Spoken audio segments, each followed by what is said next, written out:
Assalamualaikum nuyu naa leen bu baax a baax maa ngi leen di siyaar di leen jaajëfal maa ngi leen di jox li nga xamante ni moom mooy seen wàccuwaay inshallah dinaa leen tegal si kanam tuuti ki nga xamante ni moom mooy premier ministre Ousmane Sonko tey ji mi ngi foofu ci assemblée nationale do amal li nga xamante ni moom mooy déclaration politique générale bi nga xamante ni moom la gouvernement fas yéene amal bi nga xamante ni waroon na ko def bu yàgg waaye am lu ko empêché woon si jamono bi nga xamante ni mën naa wax ne ñi ànd ak Macky Sall waaye APR wala Benno Bokk Yaakaar ñoom yoral li nga xamanteni mom moy majorité bi fofu ci assemblée nationale donc ginnaw dal dinañ installé wat benen assemblée nationale bu bes ba nga xamanteni ñom ñi di way Pastef ñom ñoo dal di nek li nga xamanteni mom moy majorité bi ki nga xamanteni mom moy premier ministre Ousmane Sonko niki tay ji la démon dal di amal li nga xamanteni mom moy déclaration politique générale bi su ko défé ma tékkal leen ki nga xamanteni mom moy premier ministre mu dal di ñew ak cadre yenn ci cadre yi nga xamanteni mom la fa dal di yëkëti. Pour bâtir ce Sénégal du projet, il est impératif d'opérer une rupture d'une profondeur et d'une portée jamais vue dans notre pays. Jamais vue depuis notre accession à l'indépendance il y a 64 ans. En partant de la courbe plongeante de notre histoire. Le Sénégal d'hier, un pays modèle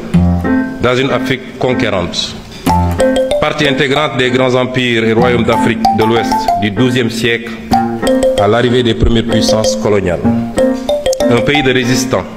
dont les populations ont su maintenir leur dignité, leur culture et leurs principes forts de savoir-être aux heures les plus sombres des razzias et de la colonisation, y compris au prix du sang et du sacrifice anonyme de leur vie. Ce fut le cas lors de ce grave mardi de Nder, où les femmes sénégalaises par dizaines ont préféré la mort à l'esclavage et au déshonneur. Ou ce jour tristement célèbre du 1er décembre 1944 à Tcharoy, où des hommes sénégalais, avec leurs frères africains, ont par dizaines préféré la mort à l'injustice et au déshonneur. Le Sénégal des indépendances, un modèle en Afrique de stabilité de ses institutions, la qualité insigne de ses élites politiques, diplomatiques, administratives ou même sociales et culturelles. Et enfin, de façon plus profonde encore, sa mixité, le brassage de ses ethnies et religions et la force de son commun vouloir de vie commune. Le Sénégal d'aujourd'hui, un modèle en panne dans une Afrique sacrifiée, un modèle de développement arrêté. 64 ans après son indépendance, le Sénégal est resté enfermé dans le modèle économique colonial, exportant ses matières premières, or, poissons, arachides, phosphate, zircon, pétrole et bientôt gaz, avec peu de valeur ajoutée, et important les produits finis. L'énorme déficit de la balance commerciale de l'ordre de 5 300 milliards en 2023, presque 30% du PIB, qui se creuse d'année en année, montre combien notre économie est aujourd'hui peu compétitive.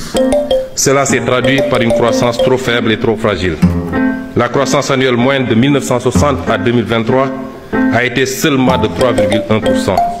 face à une population qui a augmenté en moyenne de 2,7% par année. Le revenu réel par habitant n'a jamais décollé et les Sénégalais sont aujourd'hui quasiment au même niveau de revenus qu'au moment de l'indépendance, voire plus pauvres si l'on tient compte de toutes les richesses qui s'expatrient avec les revenus des investissements des groupes étrangers.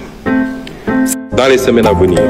un projet de loi rapportant la loi d'amnistie votée le 6 mars 2024 par la précédente législature.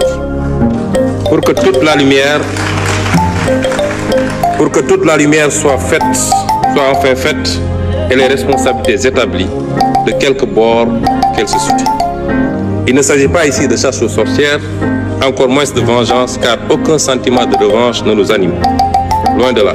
il s'agit simplement de justice, pilier sans lequel aucune paix sociale ne peut être garantie. Monsieur le Président de l'Assemblée nationale, honorables députés,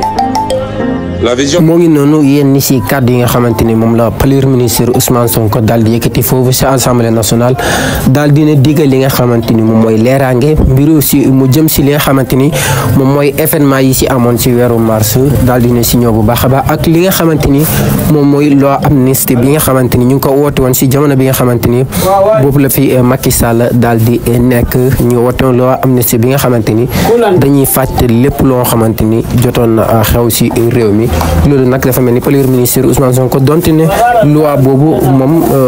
laal na ko waaye dafa mel ni àndu si benn yoon kon mën nañu jàpp ne ñëpp ñu doon wax naan li fi amoon si weeru mars dafa war a leer premier ministre Ousmane Sonko daal dina diggal loolu kon loolu laa leen indi maa ngi leen ñaan ngeen wéy di abonné bu leen fàttee activer cloche de notification bi ngir lépp lu yees ngeen bokk si ñu koy njëkk gis merci beaucoup.